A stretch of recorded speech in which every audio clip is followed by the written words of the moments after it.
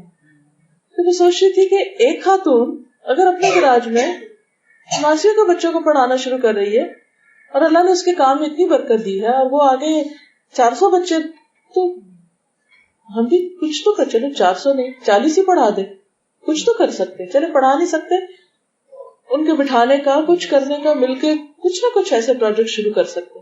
تو ہم میں سے ہر ایک کو کچھ نہ کچھ کرنے کی ضرورت ہے. نقاب کے بارے میں بھی آپ بتائیں گے کہ مطلب قرآن شریف میں کون سی صورت میں؟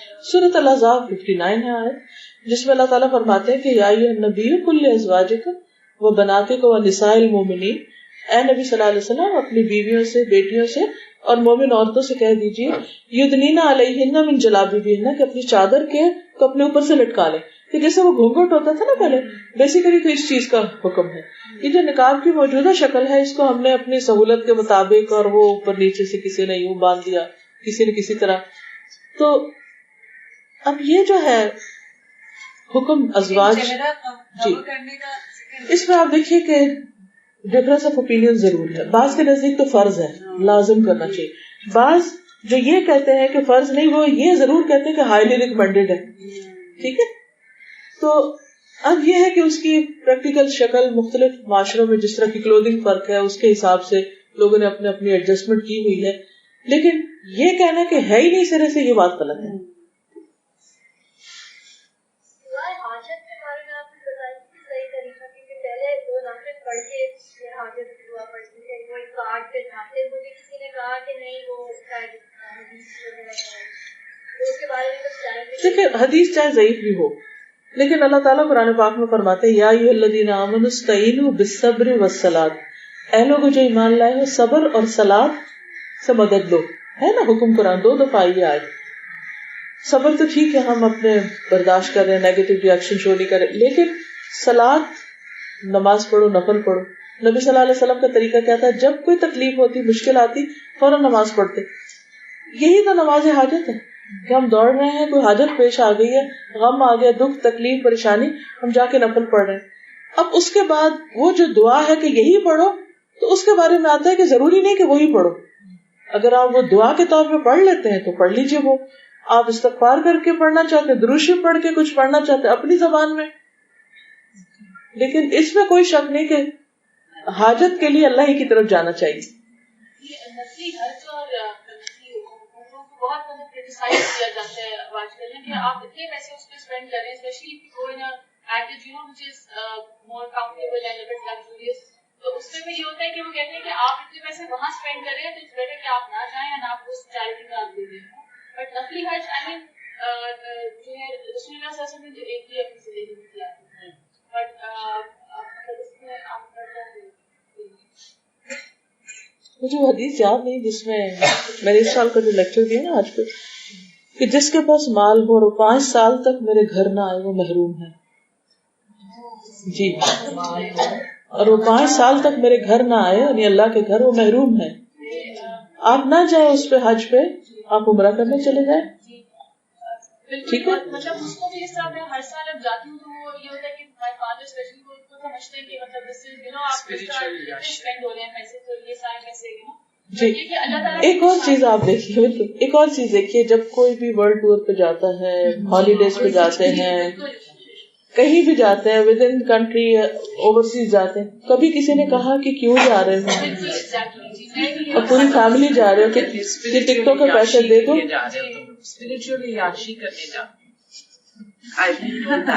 وہ بھی اپنی طرف سے سوچتے ہوں گے کوئی بھلائی کا کام, لیکن میں سوچتی ہوں کہ جو نہیں جاتے وہ کتنا بھلائی میں لگا رہے ہیں, وہ کہیں اور لگ ہی رہے ہوتے ہیں, وہ بھی تو لگا ہی رہے ہوتے ہیں اللہ کی طرف.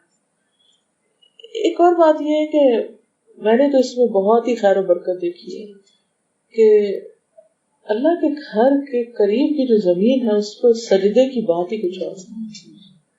مجھے تو ایسا لگتا ہے کہ جیسے سال بھر کی جتنے بھی وہ ہوتا ہے نا, جتنے گیجٹس کے بیچ میں ہم رہتے ہیں اور وہ ساری ہمارے اندر ریس جاتی ہے, تو اس کی اینٹی ڈوٹ کرنے کے لیے بہت ضروری ہے. جب اللہ توفیق دے، جب حیثیت ہو، صلاحیت ہو. خود بھی جا نہیں سکتے جب اللہ کا آخری واقعی جب اللہ چاہتا ہے تو تبھی جا سکتے ہیں. آپ سوچتے رہتے ہیں، آخری منٹ پہ وہ something کینسل ہو جاتا ہے بعض اوقات، اور بعض اوقات آپ کا کوئی ارادہ نہیں ہوتا، سب کچھ بند ہوتا ہے اور آپ کو بلاوا آ جاتا ہے. الحمدللہ. ٹھیک ہے، اجازت. بہت شکریہ. سبحانک اللہم و بحمدک، نشہد ان لا الہ الا انت، نستغفرک و نتوب الیک.